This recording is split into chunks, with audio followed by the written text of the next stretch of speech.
نند اور بچوں کو گھر آنے سے روکنا۔ میری نند ہمارے گھر رہنے کے لیے آتی ہیں، ان کے 4 بچے ہیں جو دماغی کمزوری کی وجہ سے بہت پریشان کرتے ہیں۔ گھر میں اپنے بچوں اور سسر کو بھی دیکھنا ہوتا ہے۔ نند کے آنے سے ہماری ذاتی زندگی بہت متاثر ہو جاتی ہے۔ 4 بچے گھر میں پیشاب کرتے ہیں جس کی وجہ سے نماز کا بھی حرج ہوتا ہے۔ اتنی بری نند، استغفر اللہ۔ اس صورت میں ہمارے لیے کیا شرعی حکم ہے؟ اپنا نام بھی لکھا ہوا ہے تاکہ نند کو پتہ چل جائے کس نے پوچھا ہے۔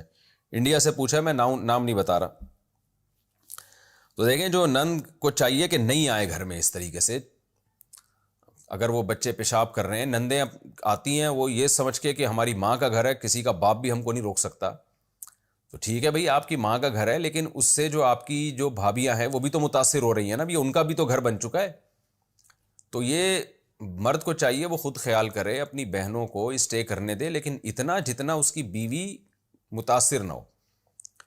ہونا تو یہ چاہیے کہ بھابیوں کو چاہیے اپنا دل بڑا رکھیں، وہ بھی تو جاتی ہے نا اپنی ماں کے گھر رہنے کے لیے، ان کی بھابیاں ان کو نکال دیں تو کیا گزرے گی ان کے اوپر۔ تو بھابیوں کو چاہیے نند کے لیے دل بڑا رکھے، بھئی آ جاؤ یار، کوئی بات نہیں، رہ لیں گے تو۔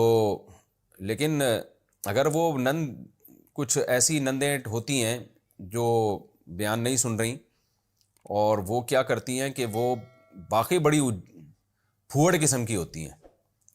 کوئی چیز وہاں پڑی ہوئی ہے تو وہ ادھر ہی پڑی ہوئی ہے، بچہ پیشاب کر دے تو صاف کرنے کی توفیق نہیں مل رہی۔ اس طرح کی پھوڑ قسم کی نندوں کو برداشت کرنا بہت مشکل ہے۔ یہ وہی عورت سمجھ سکتی ہے جس کی اس طرح کی نند ہو، مردوں کو نہیں پتہ چلتی یہ چیزیں۔ تو میں نہیں کہہ رہا کہ اس کو آنے سے منع کر دیں۔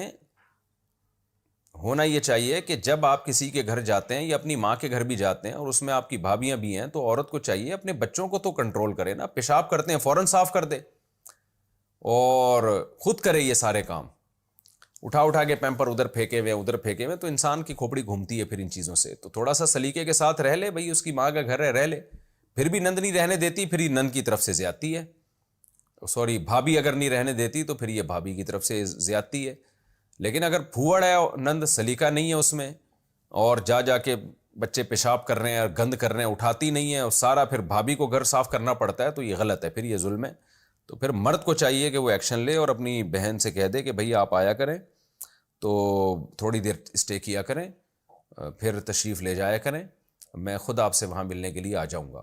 اور اگر آپ آ کے رہتی ہیں تو میرے لیے بڑی خوشی کی بات ہے۔ آپ 4 دن کیا، آپ 8 دن رہیں، لیکن کائنڈلی جب بھی ہم اکٹھے رہتے ہیں تو اس کے کچھ آداب ہوتے ہیں۔ اپنا کام آپ نے کوشش کریں خود کریں، اپنے بچوں کے لیے کھانا پکانا اور یہ سب چیزیں، اور ان کی صفائیاں، پیشاب کریں فوراً، آپ نے فوراً سے پہلے صاف کرنا ہے اس کو۔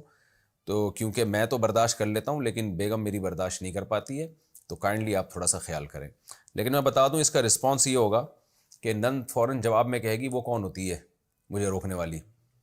آج کل یہ تھوڑی دیکھا جاتا ہے کہ بات کیا کی جا رہی ہے، آج کل یہ دیکھا جاتا ہے بات کر کون رہا ہے۔ تو جو کر رہا ہے تو پھر اس کی ایسی کی تیسی، تو پھر پھڈے، لڑائیاں، جھگڑے، اس سے بہتر ہے کہ بھائی ریزرو رہو، کم نہیں آنا جانا رکھو۔ خلاصہ یہی نکلے گا۔